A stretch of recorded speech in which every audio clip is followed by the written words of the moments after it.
Segera subscribe channel bermanfaat ini, klik lonceng notifikasi supaya tidak ketinggalan video terbaru. Jangan lupa like, komen, dan share video ini ke teman-teman kalian. Semoga bermanfaat. Oke guys, bismillahirrahmanirrahim. Assalamualaikum warahmatullahi wabarakatuh. Welcome back to my channel di tutor nomor 1. Yap, so sorry, saya baru upload di hari ini. Setelah 1 minggu kemarin ya, stuck di error recognition. Gak apa-apa, dikarenakan ada beberapa kerjaan yang harus saya selesaikan, beberapa project yang harus saya cepat-cepat selesaikan, jadi ya baru hari inilah saya bisa buat video lagi. Gak apa-apa lah ya.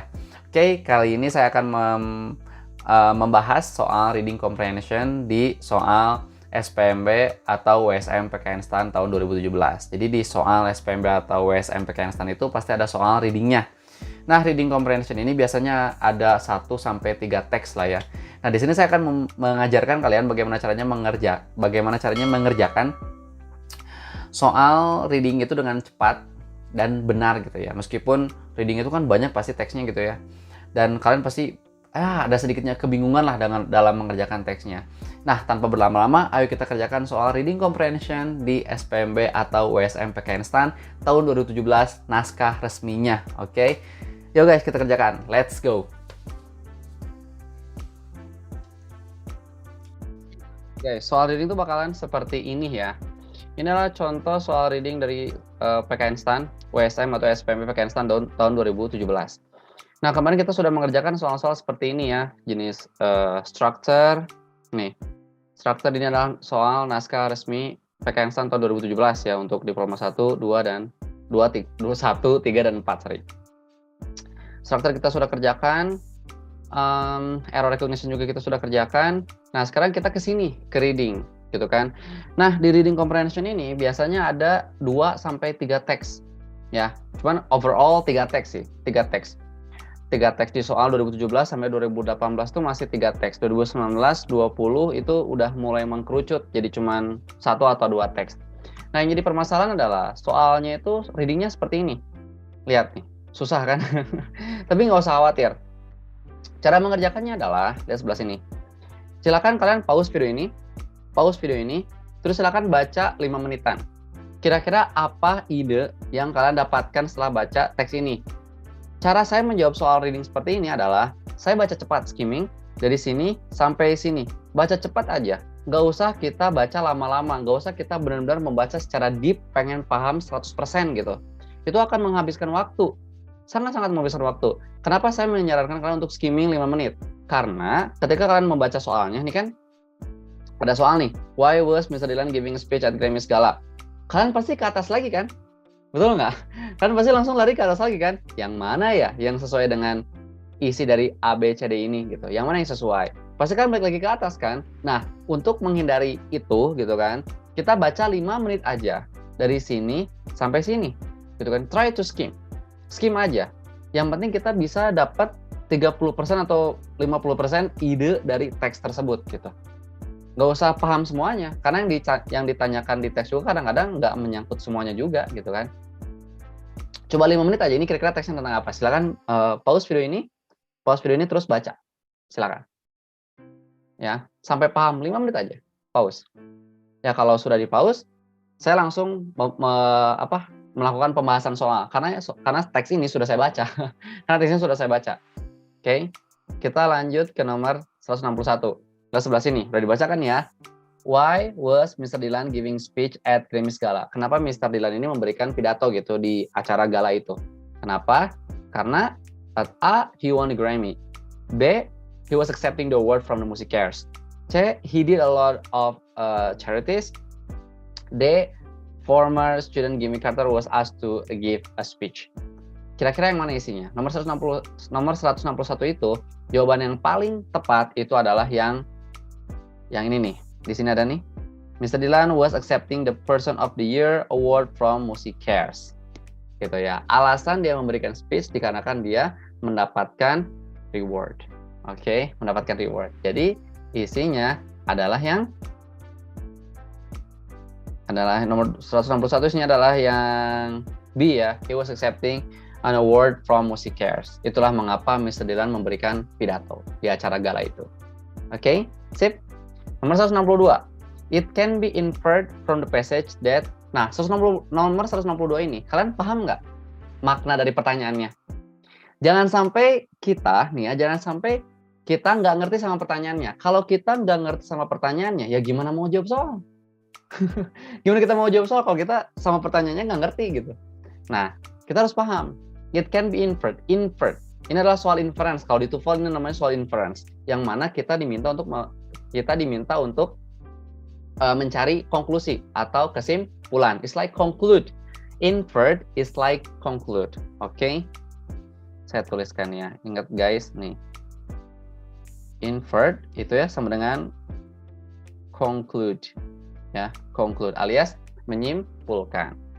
Nah, itu bisa disimpulkan pada teks di atas bahwasanya berarti kita diminta untuk menyimpulkan teks secara keseluruhan. Nah, tadi kan kita udah baca tuh selama 5 menit. Kan ya, kita udah baca selama 5 menit. Kira-kira ini teksnya tentang apa? Teksnya itu tentang di acara Grammy, Mr. Dylan memberikan pidato. Pidatonya dikarenakan dia mendapatkan award dari Musikers ini dikarenakan lirik-lirik lagunya yang tentang hak asasi manusia, kedamaian, keadilan gitu kan. Tadi ada dibaca sama saya gitu ya. Teks-teks lagunya tentang itu semua. Nah, kira-kira keseluruhan teksnya itu menceritakan tentang apa? A. Some of Dylan's song are about peace and human rights. Tahan dulu. Cuman takutnya ke bawahnya ada yang lebih benar. B. Bob Dylan is a professional public speaker? No. He is a songwriter ya. Dia adalah musisi sekaligus penulis lagunya kan. Berarti B salah. Yang C. Bob Dylan sang several song in the Charity Gala. Iyakah dia menyanyikan beberapa lagu di acara itu? Enggak, dia hanya berpidato doang. Yang D. The night was mostly attended by politician. Ini kan acara musik awards, masa yang datang politician? Ya, berarti yang paling betul adalah yang some of Dylan's songs are about peace and human rights. Ya, it can be inferred from the passage that bisa diambil kesimpulannya pada teks di atas bahwasanya beberapa lagu Mr. Dylan itu adalah tentang peace, keadilan, kedamaian, and human rights dan hak asasi manusia. Di sini ada nih di teksnya sebelah mana ya? Nih, Mr. Dylan words on that, Mr. Dylan words, nah ini nih. Gitu. Jadi kebanyakan lirik-lirik lagunya itu menyinggung tentang kedamaian gitu kan. Human right, peace, and etc. Kayak gitu guys. Ya kadang-kadang nih, for your information juga. Soal inferred itu kadang-kadang kita diminta untuk mencari kesimpulan dalam keseluruhan teks, kadang-kadang per paragraf. Jadi bisa aja, it can be inferred from the first paragraph that, berarti kita hanya menyimpulkan paragraf satunya aja. Kadang-kadang it can be inferred from the word, wordnya apa, misalnya wordnya, let's say, derive misalnya. Nah, kita bisa simpulkan dari kata-kata derive itu artinya adalah apa gitu. Ya, jadi bisa menyimpulkan itu bisa per kata, bisa per kalimat, bisa per paragraf, bisa per keseluruhan teks. Oke? Kita lanjut ke nomor 163. The word incisive. Incisive itu clear. Ya, saya langsung jawab aja karena saya tahu vocabulary-nya. Jadi memang untuk mengerjakan soal reading seperti ini, we must be rich of vocabularies. Kita harus kaya dengan vocabulary-nya. Oke, incisive itu clear, jelas gitu. Your statement is incisive. Statement kamu itu benar-benar clear, benar-benar jelas, gak ada yang ambigu gitu, jelas. Jadi isinya adalah, ya C, betul. Entertaining, menghibur, honest, jujur, dull tuh membosankan, clear. Incisive itu clear, jelas. Oke. Nomor 164, the word catch in line 6 is close in meaning to. Berarti ini, nah, soal seperti ini meminta kita untuk mencari sinonim, sama halnya dengan nomor 163, mencari sinonim. 164 itu the catch of line 6 in meaning to catch. Oke, yang mana nih? 164 ya. Yang ini ya. Reading from a thick catch of paper. Oh, a thick catch of paper tuh kayak amplop. Kayak kalau misalnya ada yang lagi baca nominasi, ada amplop tebal tuh. Itu namanya a thick catch of papers tuh namanya. Oke. Itu tuh amplop gitu. A thick catch. Jadi paper yang tebal gitu. Itu tuh amplop. Cuman bukan amplop buat masukin uang, bukan. Amplop buat bacain nominasi gitu. Jadi itu isinya adalah yang ini, envelope C. Oke, 164 isinya adalah yang C. Oke, lanjut lagi ke 165. Which of the following is not true about Mr. Dylan? Ingat guys, following di sini, ini saya langsung tekankan. Ingat, following di sini artinya bukan mengikuti kalau kita lagi ngerjain soal bahasa Inggris text atau reading comprehension. Ini bukan mengikuti, tapi ini artinya adalah yang di bawah ini. Oke, jadi which of the following? Jadi mana nih yang di bawah ini? Is not true. Yang salah terkait Mr. Dylan. Yang salah. Kita udah baca kan, tadi kan cuma 5 menit, kita skim. Kalau misalnya kalian penasaran, boleh kan ke atas lagi tuh kan. Kenapa? Jadi kita nggak usah baca terlalu deep di awal. Baca aja 5 menit skim, langsung baca soalnya lagi. Karena beberapa persen, kebanyakan dari kita lah ya, pasti udah baca soal, pasti ke atas lagi gitu kan. Yuk, kita langsung ke sini. Which of the following is not true about Mr. Dylan? Mana nih yang salah tentang Mr. Dylan ini? Oke. Kita pahami ya bahwasanya Mr. Dylan itu adalah songwriter, penulis lagu, penyanyi juga, musisi juga gitu ya. Yang lagu-lagunya itu menyinggung tentang human right, peace, keadilan dan kedamaian, gitu kan. Nah, kita langsung aja cari. He is a songwriter. Itu mah true ya, kan dimintanya yang salah, yang not true. Songwriter mah betul. He is a straightforward person, betul, jelas. Tadi kan ada kan incisive tuh clear gitu. Berarti ya straightforward, langsung to the point. Yang C, his songs were covered by other musicians. Di teks diceritakan gitu bahwasanya lagunya di cover oleh musisi lain. Tahan dulu. Yang D, he always wrote songs or peace and about songs or about instruksinya. He always wrote songs about peace and human rights issues. Ini mah bener ya. Berarti yang salah adalah yang C. His songs were covered by other musicians. No, nggak ada di teks. Kalian boleh scroll lagi ke atas misalnya ya. Nggak ada di teks bahwasanya kalian boleh juga screenshot si teksnya, boleh nih, silakan screenshot biar bisa kalian sambil baca gitu. Ya di teks ini nggak ada yang menyebutkan bahwasanya lagu-lagu Mr. Dylan itu di cover, nggak ada. No. Oke. Lanjut lagi ke nomor berapa? 166. The word it in line 13 refers to A. Award, B. Music Cares, C. Grammys, D. LA Convention Centers. The word it yang ini berarti ya. The word it in line berapa tadi? In line 13, sekitar sebelah sini nih. Seperti yang the word it in line 13, berarti ini kan? 10, 11, 12, 13. Oh nggak ada ya itnya ya? Wait guys. Ini itnya di line berapa sih? 13, bener kok. Wait guys, ini itnya sebelah mana ya? Kok tiba-tiba? Oh ini nggak ditebelin, sorry. Oke, it has distributed nearly 40 million in aid dalam bentuk bantuan gitu ya. Nah itnya tuh merujuk kemana? Ya tinggal mundur ke belakang aja. Berarti since Music Cares, it has distributed. Berarti Music Cares, si ajang Music Cares ini sudah mendistribusikan kira-kira 40 juta dolar dalam bentuk bantuan. Berarti itnya itu merujuk ke Music Cares, gampang. Jadi isinya adalah yang B ya. Oke, 167 sekarang. What is the main idea of the first paragraph? Nah, ini berarti kita hanya mencari ide pokok di paragraf satunya aja. Nih, paragraf 1 nih. At the Grammys Annual Charity Gala on Friday, Bob Dylan stole the show. Mencuri perhatian without singing a single note, tanpa bernyanyi gitu kan. In a wide-ranging 30-minute speech that had been 3,000 or so music executive stars in the audience hanging on his every word. Dalam pidatonya selama 35 menit, semua musisi yang ada di sana, semua eksekutif yang ada di sana, stars yang ada di sana itu terkesima ya, terkesima dengan pidatonya si Mr. Dylan itu. Mr. Dylan touch on the roots of his writing. Emang dia menulisnya tuh benar-benar menyentuh gitu ya. The musician who inspired him and saying of critic. Jadi intinya adalah paragraf yang pertama, Mr. Dylan itu menyampaikan pidato intinya. Oke.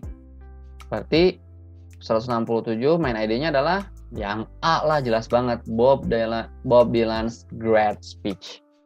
Yang A betul.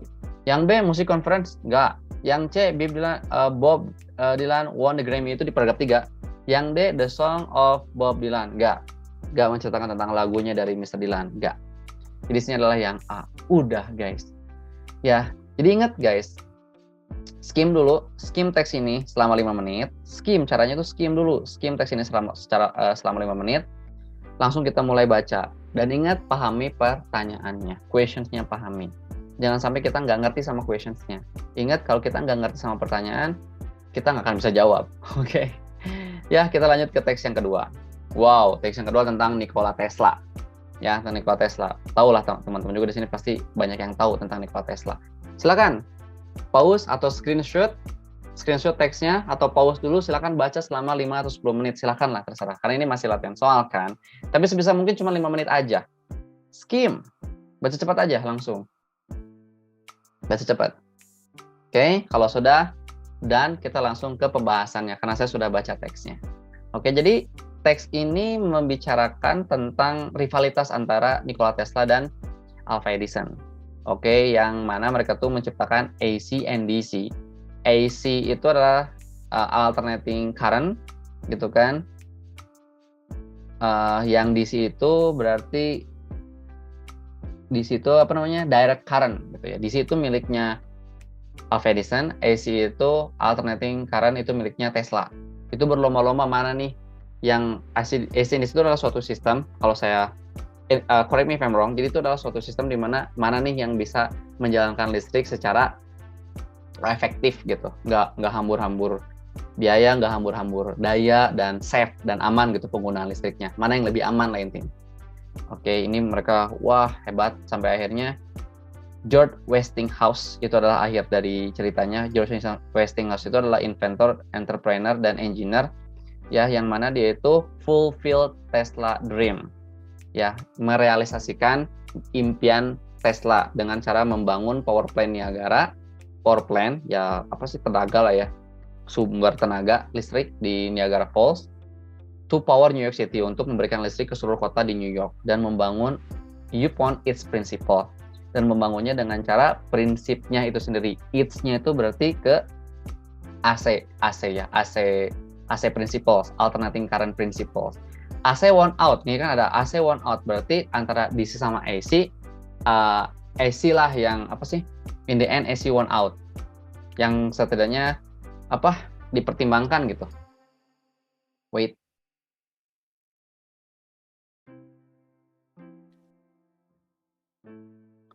ya, setidaknya itu dipertimbangkan. Jadi intinya AC menang gitulah ketimbang si DC gitu. Oke. Nah, kita langsung ke soalnya. Which one is the advantage of DC system? Yang mana nih yang di bawah ini manfaat dari DC system, sistem direct current ini yang mana? Ini gampang, di sini ada kan, DC system was superior in that it maintain a lower voltage from power station to consumer. Jadi ini mempertahankan voltasi yang tetap rendah gitu dari sumber daya ke konsumennya gitu. Jadi supaya irit nanti listriknya. Jadi advantage-nya ini that it maintain a lower voltage from power station to consumer. Ini ada nih yang B isinya. 168 isinya adalah yang B guys. Oke, sorry, yang ini nih ya. Pokoknya mau yang ini aja deh. Nah, ini yang B pokoknya isinya. Sip. Kita lanjut ke nomor 169. The word tedious. Tedious itu membosankan. Saya langsung aja. Tedious itu membosankan. In line 5 is close in meaning to, berarti dull. Tedious itu sama dengan dull. Yang A berarti ya. Yang A ini tedious. Nomor 177. What's the main idea of the passage? Ide pokok dari paragraf tersebut adalah, idenya di sini udah dijabarkan dari awal. Ingat guys, untuk menjawab main idea gampang. Di paragraf pertama itu sudah ada main idea biasanya. Dari sini sampai ke titik biasanya. Sampai ke beberapa kalimat lah. Bolehlah 3 kalimat boleh. Dari sini aja sampai sini. Because saya Serbian president began working from Budapest and held the Paris where he took a job with a Continental Edition company. He was invited to work. Di paragraf pertama biasanya. Nah, pokoknya di paragraf ini Tesla kecewa lah dengan keputusan si Thomas Alva Edison yang membuat mereka tuh menjadi rival gitu ya, rival-rivalan gitu. Intinya. Jadi untuk menjawab paragraf pertama, main idea itu ada di paragraf pertama. Sorry, untuk menjawab main idea itu biasanya ada di paragraf pertama. Di sini nih.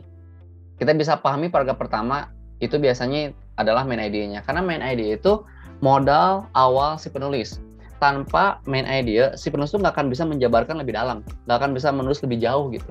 Jadi di paragraf awal tuh biasanya main ID-nya ada di sana. Di TOEFL pun demikian.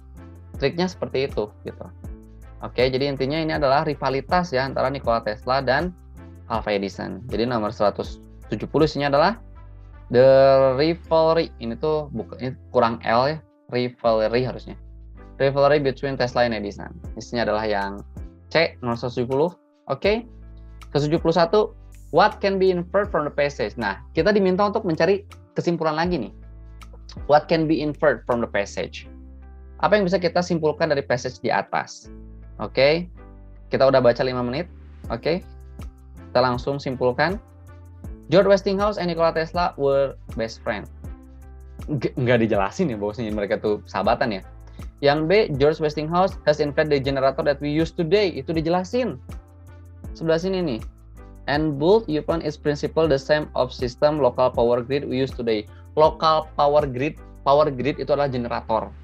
Ya, jadi menggunakan generator yang kita gunakan hari ini. Menemukan generator yang kita gunakan hari ini gitu. Menemukan power grids yang kita gunakan hari ini berdasarkan built upon, jadi dibangun berdasarkan its principle. Prinsipalnya si AC. AC itu miliknya si Tesla. Gitu kan ya, berdasarkan teori atau ya teorinya Tesla lah gitu, membangun power grid yang kita gunakan hari ini. Hold dulu yang B. Yang C, George Westinghouse admire Edison work.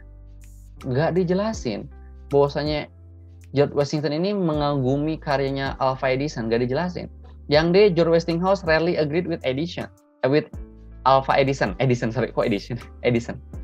George Westinghouse rarely agreed with Edison. Nggak dijelasin. Jadi isinya adalah yang ini, yang B ya. George Westinghouse has invented the generator that we use today. Oke, menemukan generator yang kita gunakan hari ini. Dan membangun generatornya itu berdasarkan teori Nikola Tesla. 172, the word its. Gampang banget. Its ini kan membangun berdasarkan its principle. Prinsipalnya si AC. Prinsipalnya ini nih kan AC one out. Berarti AC, its-nya berarti merujuk ke AC. Its principle sama dengan AC principle. Alternating current principle. Its itu merujuk ke AC gitu. Dibangun berdasarkan AC principle, prinsip AC gitu. Oke, jadi isinya adalah yang ini AC system A. Gampang kan guys? 173. Which one is not true about Nikola Tesla? Udah dibaca di atas, silakan. Kata saya juga screenshot, silakan aja screenshot. Oke, baca lagi nggak apa-apa. Ini kan latihan soal juga, jadi relax saja, santuy. Oke. Which one is not true? Mana yang nggak benar tentang Nikola Tesla? Yang nggak benar ya. A, he worked for Edison Company. Itu mah benar. Kan dia awalnya kerja dulu di perusahaannya Alva Edison. Yang B, he built a power plant at Niagara Falls. Hold dulu. Karena yang ngebangun power plant di Niagara Falls itu si George Washington kan nih. Building a power plant at Niagara Falls. Yang ngebangun si George Westinghouse ya, bukan si Tesla ya. Tapi hold dulu, takutnya ada yang lebih benar. Yang C, he had a better educational background than Edison. Itu betul. Itu betul. Yang D, he worked out theories before physically implementing them. Itu betul, itu ciri khas banget. Ciri khas Tesla banget. Teori dulu, langsung implementasi di nyatanya gitu. Jadi yang salah, yang not true, yang salah terkait Tesla adalah yang B ya. He built a power plant at Niagara Falls. Karena yang bangun bukan Tesla, tapi George Westinghouse. Oke, sip. 174 langsung the rivalry. The rivalry between Tesla and Edison took place in, rivalitas antara Tesla dan Edison itu terjadi pada tahun, di sini ada nih, 1800 guys. 1800 berarti abad ke-19. Berarti abad ke-19. Isinya adalah yang C, jelas banget. Oke. Jadi bukan abad ke-18 ya, abad ke-19. Contohnya kita hidup tahun 2022. Ya benar, 2022. Berarti kita hidup di abad 21. Jadi menuju 2100 kan. Nah, itu cara ngitungnya gitu. Kita hidup di 2022 menuju ke 2100. Berarti abad 21. Berarti kita hidup di abad 21. Kalau kalian lahir misalnya tahun 1990 misalnya. Kalian lahir di abad berapa? Berarti kan kalian menuju ke 2000. Berarti kan lahir di abad 20 gitu. Ya, ini kan 1800, ini kan menuju ke 1900, berarti ini abad ke-19 gitu. Oke. Sip, lanjut lagi ke soal nomor 3. Nice nih. Ini adalah teks yang paling sulit selama dari 2 teks sebelumnya. Karena ini membicarakan tentang embrio, guys. Ini embrio nih, ini biologi banget nih, anak IPA nih ya. Oke, silakan screenshot, baca dulu teksnya selama 5 menit, silakan skimming dulu. Kira-kira apa tuh? Pause dulu videonya. Oke. Kalau sudah di pause, start lagi, kita langsung pembahasan karena saya sudah baca teksnya. Oke, sip. Ini tentang embrio ya, bagaimana caranya embrio itu bisa bisa dipotong, itu di-cut tapi masih menjadi 2 embrio yang utuh.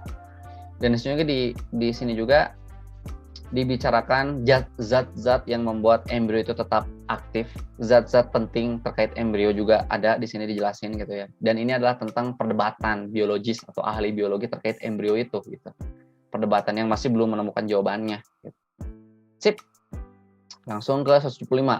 What is the main idea of the last paragraph? Last paragraph adalah yang ini guys ya. Ini kan last paragraph, berarti kita hanya diminta mencari ide pokok di paragraf ini aja. Nggak usah ke atas, ini aja. Caranya gampang kan? Baca aja di kalimat pertamanya. Sampai sini juga udah kelihatan tuh. Tadi si Ocean biologist Paul Gross found that an unfertilized egg contains substance that function as morphogenic determinant. Jadi ini membicarakan substance. Substance itu zat tentang morphogenetic determinants. Jadi sini adalah yang A, jelas banget. Substance of morphogenetic determinants.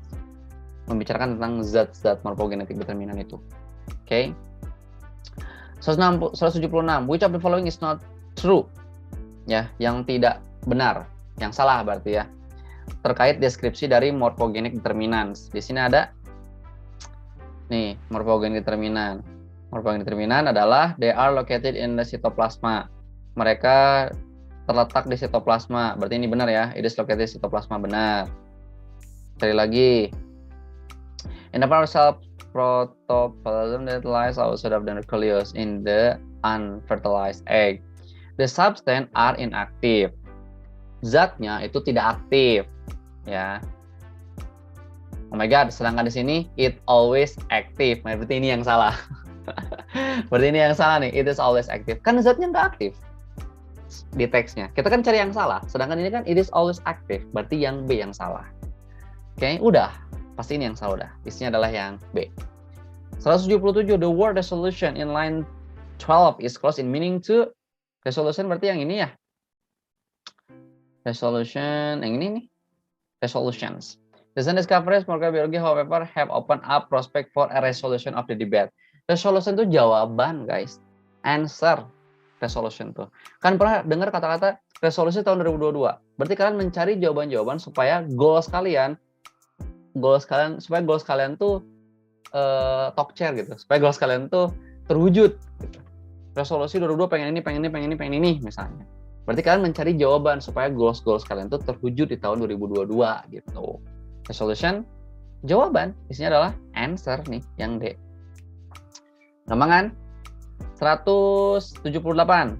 What determine whether an embryo can form 2 whole embryos? Apa yang menentukan ya apakah sebuah embrio itu bisa dipotong, bisa dibentuk, bisa dibuat 2 bentuk secara utuh? Apa yang menentukannya? Apa yang menentukan embrio itu bisa dibuat menjadi 2 bentuk utuh gitu maksudnya. Ya jadi kita harus paham tuh, pertanyaannya kita harus paham. 78, next ke atas. Di sini ada nih. Baca teks pertama ini. Jawabannya ada di sana. Itulah Itulah yang menentukan embrio itu bisa dibuat menjadi 2 bagian secara utuh. Di sini ada, di sini sebelah sini nih. It matters in which place an embryo is cut. Itu penting. Di bagian mana embrionya dipotong. Jadi bagian mana dulu embrionya yang mau dipotong supaya embrio itu bisa berbentuk 2 utuh. Bisa menjadi Bisa dipotong menjadi 2 bentukan utuh gitu. Di bagian mananya dulu yang dipotong. It matters, penting. Jadi isinya adalah nih, the way the embryo is being cut. Caranya gimana cara motongnya. Jadi yang paling menentukan itu adalah cara motongnya gimana gitu dan di mana dipotongnya. Gitu guys. Jadi yang C. 179, the word govern. Govern tuh memerintah. Govern tuh memutuskan. Kayak ini nih government, berarti pemerintah. Memerintah dan memutuskan kan. Udah. Mana yang artinya memutuskan? Isinya adalah yang determine, guys. Betul. Ini bacanya determine ya, bukan determine, bukan determine. Jadi yang A isinya 179. 180 terakhir guys, the word them in line 3 refers to them berarti manusia. Ya, kemungkinan besar manusia, tapi bisa aja sih kata benda, bisa aja kata benda. Nih, this led them to believe. Tuh, ini manusia banget kan, karena percaya gitu. Tapi bisa aja sih kata benda. Kucing percaya bisa sih nggak sih? Kucing percaya. Oke, kita skip. This led them to believe. Ini membuat mereka tuh percaya. Nah, merekanya tuh siapa? Apa yang mereka percaya tuh apa? Apa yang membuat mereka percaya? Nah, merekanya tuh siapa? Ke belakang lihat. Yang mana nih? Two parts. Apa yang itu? Embrionya yang percaya? Enggak mungkin kalau embrionya yang percaya. Oh, berarti biologists. Biologis kan pekerjaan orang kan, ahli biologi kan. Oke, berarti biologist. Isinya adalah yang D guys, them itu refers to biologist. Oke, selesai deh. Kita sudah selesai mengerjakan soal PKN-STAN, SPMB, USM PKN-STAN tahun 2017 dengan menggunakan naskah resminya. Oke, video yang structure sudah saya upload, video yang error recognition sudah saya upload, dan ini akan saya upload juga. Saya memberikan soal beserta pembahasannya juga. Oke, supaya bisa membantu teman-teman yang lagi mempersiapkan diri masuk ke PKN-STAN. Oke, guys. Thank you so much guys for this meeting. Thank you so much also for your nice attention guys. Setelah saya wassalamualaikum warahmatullahi wabarakatuh. And wait, don't forget to subscribe this channel. Oke, jangan lupa subscribe channel ini karena channel ini sangat-sangat bermanfaat guys. Oke, thank you. See you guys.